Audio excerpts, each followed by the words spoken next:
It's time for really quick equity and excellence in teaching tips. I am your host, Michelle Singh, an educator, professor, author, student, and mother. I'm happy to share this topic from the Equal methodology, which is a framework for diversity, equity, and inclusion in education. So let's get right into our conversation.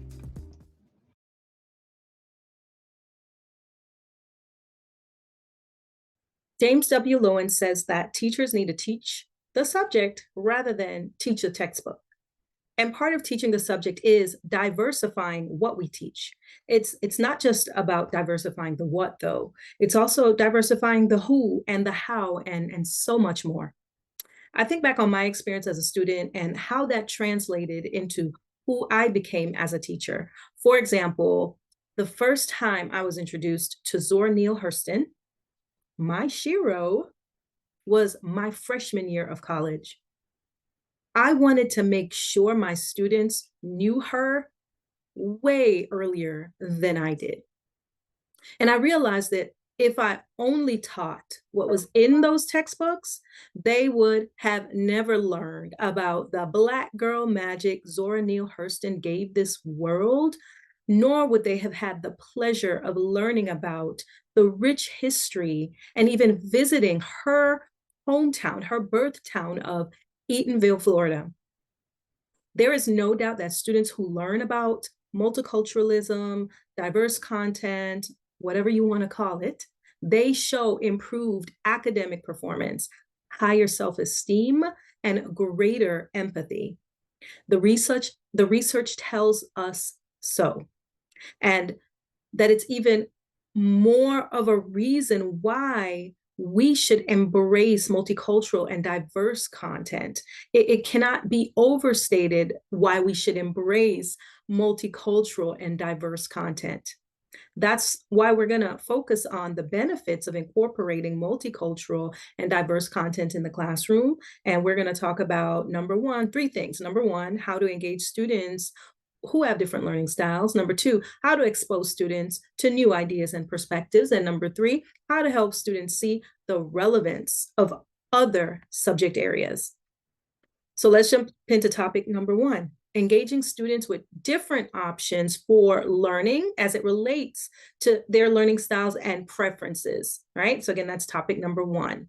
So we must strive to engage students with their different learning styles and preferences. When we are able to provide a variety of activities and resources that cater to our students' learning preferences, they're able to learn in ways that are comfortable and effective for them. It can also lead to improved academic performance. That's what the research tells us. And I mentioned earlier that we should diversify the what, the who, and the how. Well, the how is related to how we allow our students to learn and show their learning.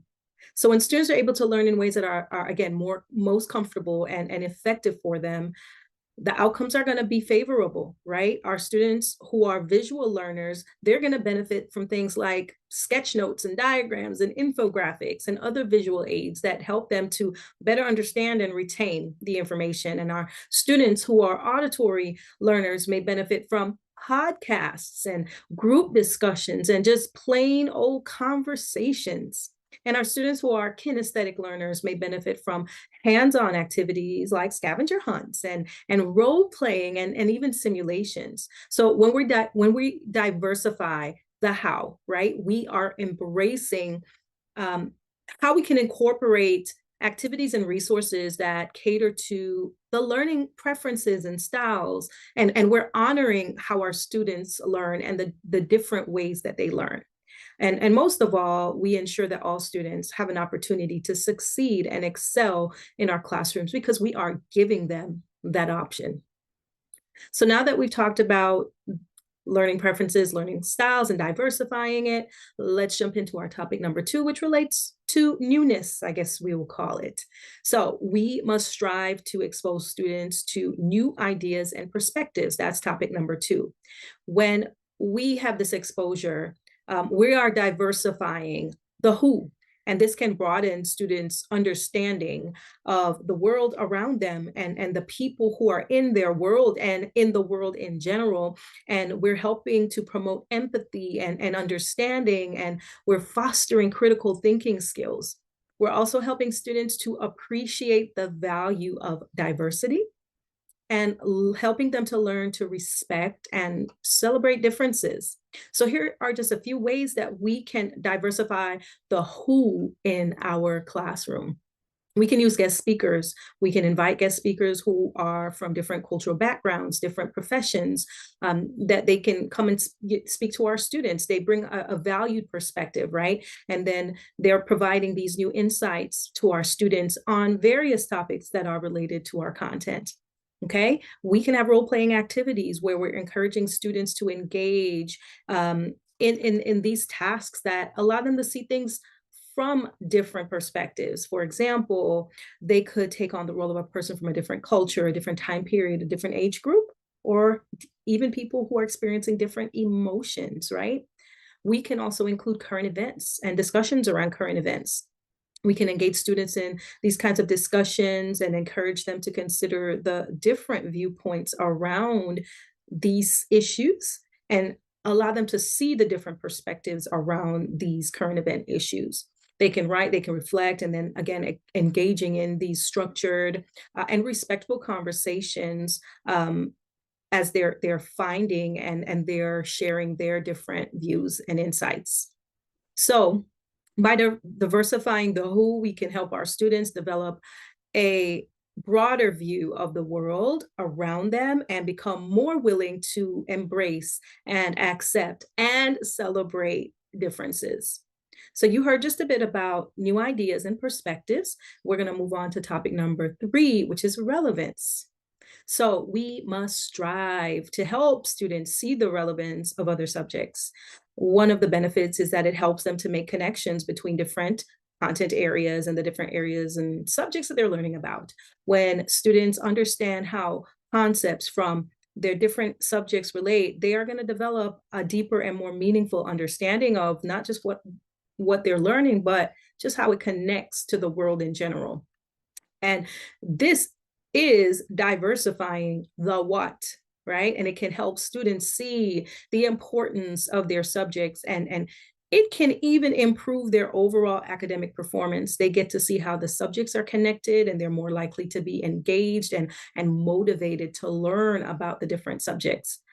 There was this one year that I taught the House on Mango Street to my language arts students, and they were tasked to do an open mind diagram. And I remember one student, she had such a creative approach to this open mind diagram because she connected the internal and external conflicts of the character to what she was learning about in psychology. She was learning about the different parts of the brain, and she was able to capture the character's thoughts and the brain and psychology and language arts and how it all intersected. It was amazing to hear her explain, again, the thoughts of the character and the different parts of the brain and how those thoughts came about and from where in the brain they came, right? And she just had such confidence and such engagement.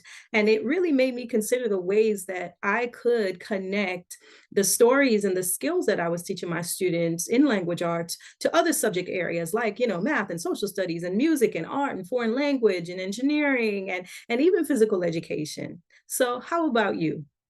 How could you diversify your what by helping students see the relevance of their other subjects? Well, we are at the end of our talk about the benefits of multicultural and diverse content.